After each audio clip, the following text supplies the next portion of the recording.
Hi guys, my name's Alyssa Bator. I'm the winemaker here at Riverview Cellars. We are a small family-owned winery, so our annual production is around 10,000 cases a year. Myself, I control everything in the winery that you see behind me, barrels, tanks, and everything. So I don't have any cellar hands helping me out here. I call the shots, which is nice and scary at the same time. Here at Riverview, the one thing that sets us apart from other wineries is, again, our small batches, and as well, we do a very good selection of sweeter wines. Our Fontina series here is very, very nice. Our semi-sweet Vidal is very nice. It's a little more tropical, but it does have the sweetness to it. Our rosé adds on to that as a sweeter selection. It's kind of like a white Zinfandel. And then the most popular one, of course, is our Fontina Dolce, which is a Cab Merlot blend.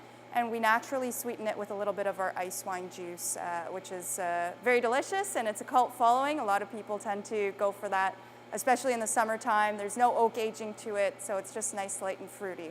So as for my education, I took a roundabout way into winemaking. I actually started off as a physics major here in Hamilton at McMaster's, where I got my undergraduate for physics. But unfortunately, I did also want to stay here in beautiful Niagara. And so I thought, well, in terms of physics here in Niagara, the only thing really was teaching at the time, which I didn't really want to go into. And I thought, how can I keep this science background, but keep the lovely nature of Niagara, the grapes, the vineyards. I grew up on a grape and pear farm myself, so I wanted to keep that in my daily career. So I thought, winemaking, of course, it's definitely a good route. It's not going anywhere. It's quite booming right now. So I thought, okay, I'll do a winemaking program. So I actually got my certificate at the Brock University, the local university here. And they provide an enology and viticulture certificate program, which means you have to have an undergrad of science under your background already, and you can fast track the 4-year degree program. So I did that. And actually, even before I finished the program, I was offered the position here as winemaker at Riverview Cellars, which was amazing for me. I loved it. And it was hard work through that year and a half of fast tracking, but it paid off, and I'm loving it. This is my 3rd vintage here at Riverview, and it's been amazing. The trip's been amazing. So this year, the grapes are looking very, very nice. 2016 is going to be a very good year, very dry, hot conditions here in Niagara, which is amazing for grapes. They don't per se love the rain all the time. Here and there is nice, and so we did get that this summer, which was amazing, but it was very, very dry. The roots get to soak up a lot more nutrients from the soils, and you provide these amazing, amazing quality vines. So 2016, definitely a year to look for. The reds especially, I'm very excited for the reds this year. Niagara is an area where you don't always get a fully ripening season.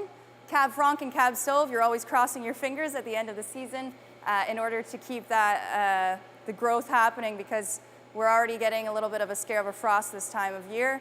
And after that, you don't get much in terms of sugar production. So this year, definitely Cab Franc and Cab Sauv are looking amazing.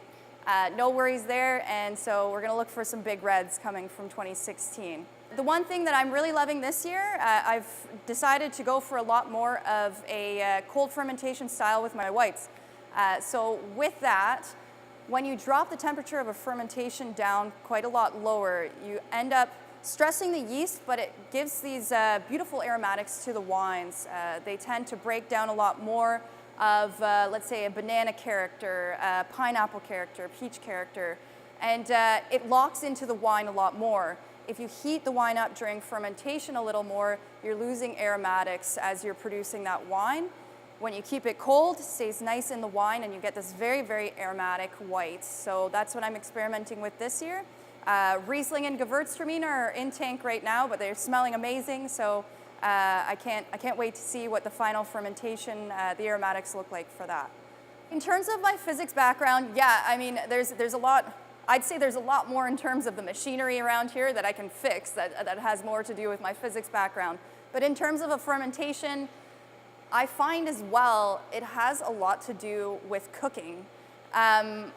It's a recipe that you create and follow, and it seems a lot more like you're baking or cooking something because you have to really treat that wine as something it's your child, it's your baby, and you have to nurture it, you have to keep giving it nutrients, and you have to keep testing it. So yes, I do have a little bit of physics in there. There's a little more thermodynamics, I'd say, than anything else that I would have done with my physics undergrad.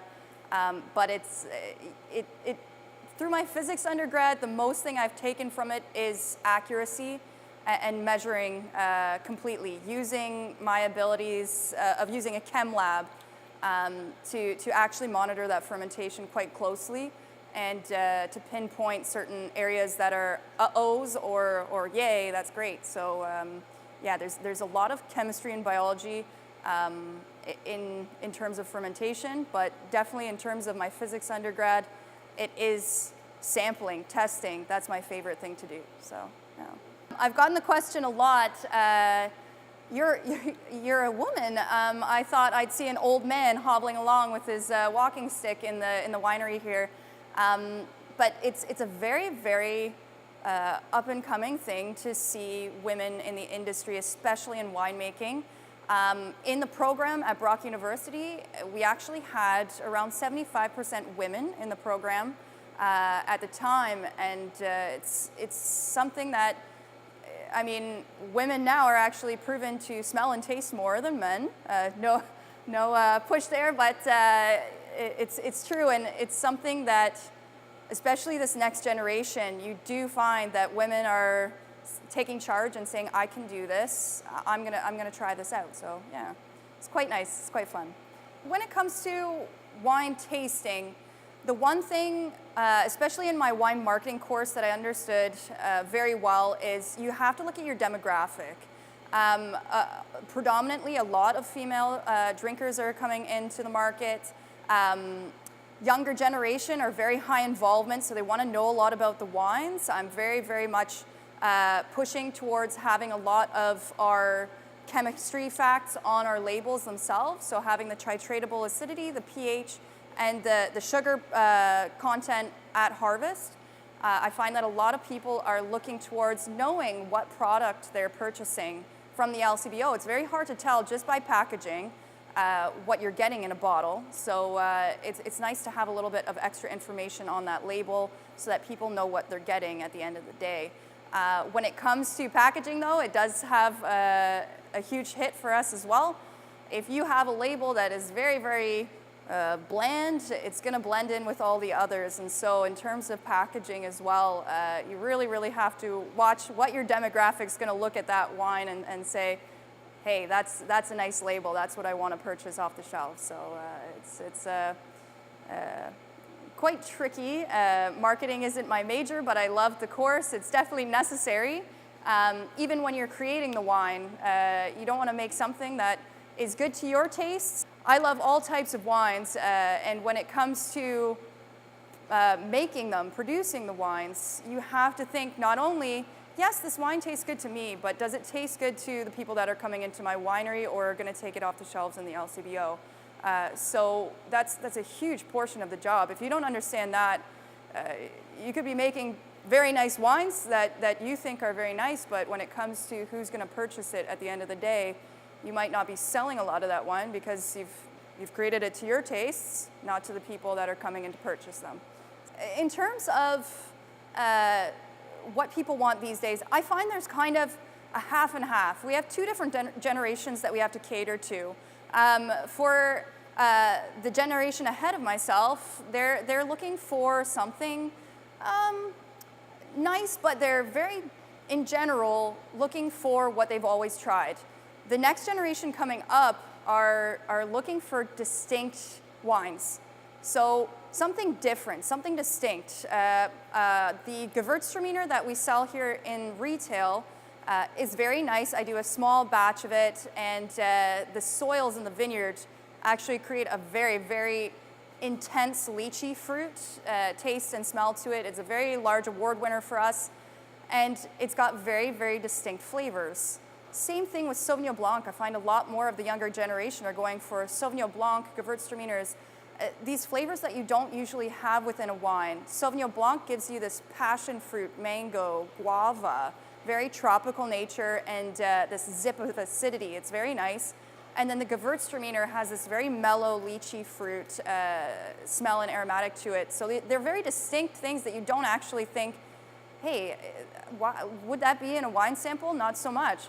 As for the higher up generation, as I said, Pinot Grigio is nice. It's got the characteristics that you would think of being in a wine. The citrus, the apple, a little bit of that pear. Nice, easy sipping wines, which is still very nice. So we still have Pinot Grigio to offer here.